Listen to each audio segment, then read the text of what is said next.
Good morning सभी का इस वीडियो लेक्चर में स्वागत। BSc part first botany paper second के पिछले वीडियो में अपन ने फंजाई के एक जीनस के बारे में अध्ययन किया था, वो था पक्सिनिया। इसी कड़ी में इस वीडियो में जिस जीनस पर अपन चर्चा करेंगे वह है अस्टिलेगो। अस्टिलेगो जिसे स्मट फंजाई भी कहते हैं, जिसमें अपन इसमें इसकी वर्गीकृत स्थिति, इसका कायिक संरचना और जीवन चक्र के बारे में अपन विभिन्न स्लाइडों के अंदर देखेंगे कि ये किस प्रकार अपना लाइफ साइकिल पूरा करता है। तो सबसे पहले अपन इसकी वर्गीकृत स्थिति की बात करते हैं कि इसकी वर्गीकृत स्थिति कैसी है। तो इसकी वर्गीकृत स्थिति को अलेक्सोपोलस एंड मीम्स 1979 के अनुसार इसे जगत माइसिटी के अंदर रखा। डिवीजन इसका एमेस्टिगोमाइकोटा, उप डिवीजन बेसिडियोमाइकोटिना, वर्ग बेसिडियोमाइसिटीज, उपवर्ग टीलियोमाइसिटिडी, और इसका गण जो है अस्टिलेजिनेलीज, कुल इसका अस्टिलेजिनेसी और वंश है अस्टिलेगो। इसकी कुल जातियां 400 ज्ञात है अभी तक, जिसमें लगभग भारत के अंदर जो पाई जाने वाली जातियों की संख्या है 100। अब इसकी बात करते हैं कायिक संरचना की। कायिक संरचना के अंदर इसके जीवन चक्र में दो प्रकार के कवक जाल पाए जाते हैं। पहला कवक जाल है प्राथमिक कवक जाल या एक केंद्र की हेप्लोमाइसिलियम। दूसरा है द्वितीयक कवक जाल या द्विकेंद्र की कवक जाल। अब बात करते हैं अपन प्राथमिक कवक जाल की। तो इसका प्राथमिक जो कवक जाल है वो काचाभ व पटयुक्त, इसकी प्रत्येक कोशिका में एक अगुणित केंद्रक होता है, अतः इसे एक केंद्र की या हेप्लोमाइसिलियम कहते हैं। ये बेसिडियो बीजाणु के अंकुरण से उत्पन्न होता है। बीजाणु के प्रभेद के आधार पर कवक जाल या तो धन प्रभेद वाला होगा या ऋण या माइनस प्रभेद वाला होगा। अधिकांश जातियों में जो प्राथमिक कवक जाल है वो द्वितीयक कवक जाल में परिवर्तित हो जाता है। द्वितीयक कवक जाल लैंगिक जनन के समय प्लाज्मोगेमी के बाद में विकसित होता है। यह पटयुक्त और शाखित होता है। इसकी प्रत्येक कोशिका में दो भिन्न प्रकार के अगुणित केंद्रक होते हैं। कवक जाल अत्यधिक शाखित होकर परपोषी के ऊतकों में अंत्य कोशिक अवकाशों में फैला हुआ रहता है। चूसकांग नहीं पाए जाते। इसमें तंतुओं की छोटी शाखाएं परपोषी की कोशिकाओं में प्रवेश कर भोजन का अवशोषण करती है।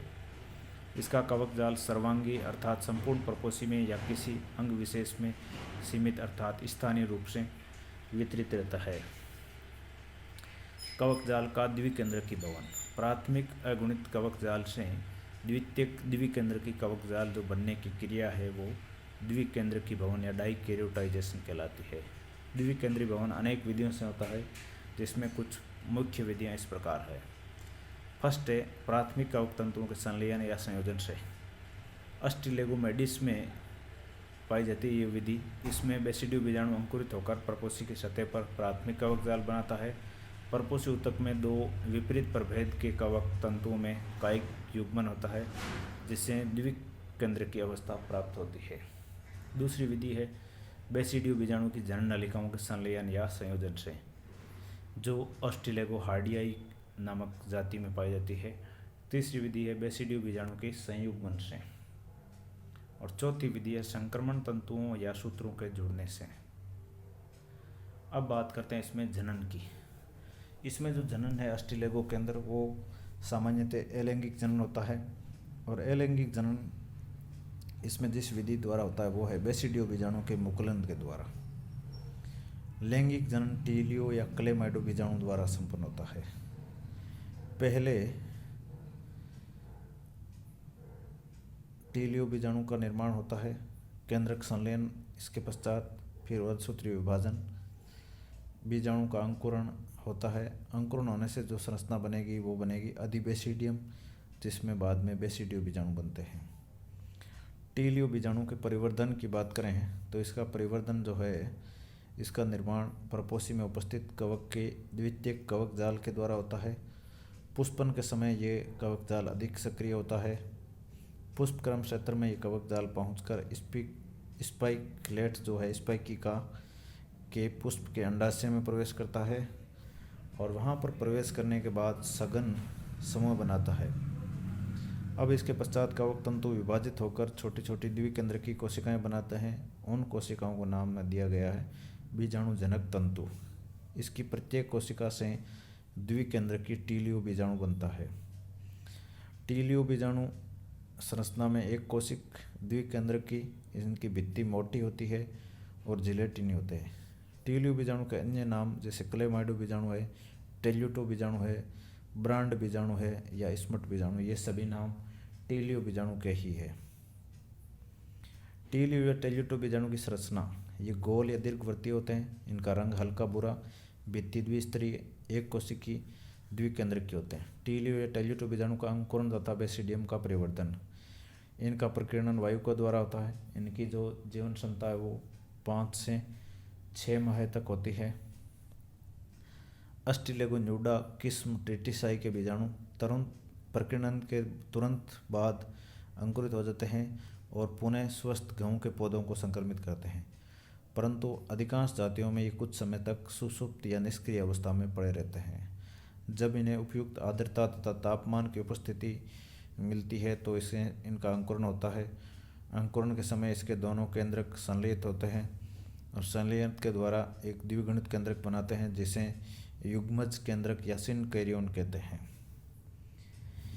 इनमें अंकुरण से जनन नलिका निकलती है जिसे प्राक माइसीलियम या अधिबेसिडियम कहते हैं। टीलियो बीजाणु का द्विगुणित केंद्रक अर्धसूत्री विभाजन के द्वारा विभाजित होता है जिससे 4 अगुणित केंद्रक बनते हैं। अब 4 केंद्रकों में से 2 केंद्रक प्लस प्रभेद वाले तथा 2 केंद्रक माइनस प्रभेद वाले होते हैं। इसके पश्चात अधिबेसिडियम में पट्ट निर्माण की प्रक्रिया संपन्न होती है जिसके परिणाम स्वरूप ये 4 कोशिकीय संरचना में परिवर्तित हो जाता है। इस स्लाइड के अंदर अपन अस्टिलेगो के जीवन चक्र को देख सकते हैं कि किस प्रकार ये अपना जीवन चक्र पूर्ण करता है। अब आता है अस्टिलेगो में लैंगिकता या सेक्सुअलिटी इन अस्टिलेगो। अस्टिलेगो में लैंगिक अंग विकसित नहीं होते। इसमें जो लैंगिक प्रक्रिया है वो निम्न 3 अवस्थाओं में संपन्न होती है। वो 3 अवस्थाओं में पहली अवस्था है प्लाज्मोगेमी, दूसरी है केंद्रक संलयन और तीसरी है अर्धसूत्री विभाजन। इन तीनों में से सबसे पहले बात करते हैं अपन प्लाज्मोगेमी या जीवद्रव्य संलयन की। तो अस्टिलेगो जो वंश है वो विषमजालिक होता है। इसमें प्लाज्मोगेमी संपन्न होती है जिसके अंदर द्विकेंद्रक की भवन जो की क्रिया है वो विभिन्न विधियों के द्वारा संपन्न होती है। प्लाज्मोगेमी के परिणाम स्वरूप 2 विपरीत प्रभेद वाले केंद्रक एक कोशिका में आ जाते हैं, अर्थात इससे द्विकेंद्र की अवस्था प्रारंभ होती है। इसमें क्लैंप बंधन के द्वारा द्वितीयक कवक जाल का निर्माण होता है। सेकंड है केंद्रक संलयन। इस मट बीजाणु में उपस्थित दोनों केंद्रक में संलयन होता है और संलयन होने से एक द्विगुणित केंद्रक प्राप्त होता है। इसके साथ ही लैंगिक प्रक्रिया समाप्त हो जाती है। द्विगुणित जो केंद्रक है उसे युग्मज केंद्रक या सिनकैरियोन कहते हैं। युग्मज केंद्रक युक्त स्मट बीजाणु जो है उन्हें प्रोबेसिडियम या हाइपोबेसिडियम कहते हैं, जो कि अस्टिलेगो के जीवन चक्र में एक क्षणिक द्विगुणित अवस्था का प्रतिनिधित्व करता है। नेक्स्ट है अर्धसूत्री विभाजन। द्विगुणित स्मट बीजाणु या टीलियो बीजाणु के अंदर अंकुरण होता है। अंकुरण होने से जो संरचना बनती है वो है प्राक माइसीलियम या अधिबेसिडियम। इसके पश्चात द्विगुणित केंद्रक के अंदर अर्धसूत्री विभाजन होता है। अर्धसूत्री विभाजन होने से एक केंद्रक से 4 अगुणित केंद्रक बनते हैं। तत्पश्चात इसमें पट्ट का निर्माण होता है और अधिबेसिडियम जो है इसके फलस्वरूप 4 कोशिकीय संरचना में बदल जाती है। प्रत्येक जो कोशिका है अधिबेसिडियम की वो एक अगुणित बेसिडियो बीजाणु बनाती है। इस प्रकार अपन ने पहले अस्टिलेगो का वर्गीकृत स्थिति अलेक्सोपोलोस एंड मीम्स के अनुसार, इसके बाद अपन ने इसकी कायिक संरचना के बारे में जाना। कायिक संरचना के बाद में इसमें जनन के अंदर मुख्य रूप से अलैंगिक जनन के अंदर अपन ने अलग अलग प्रकार के बीजाणु और उनके निर्माण की विधि, तत्पश्चात अस्टिलेगो के अंदर लैंगिकता या सेक्सुअलिटी के बारे में जाना, जिसमें अपन ने 3 विधियां बताई, प्लाज्मोगेमी, केंद्रक संलयन और अर्धसूत्री विभाजन। इस प्रकार अपन ने अस्टिलेगो के बारे में पूरा विस्तृत रूप से जाना। सभी का धन्यवाद और शुक्रिया।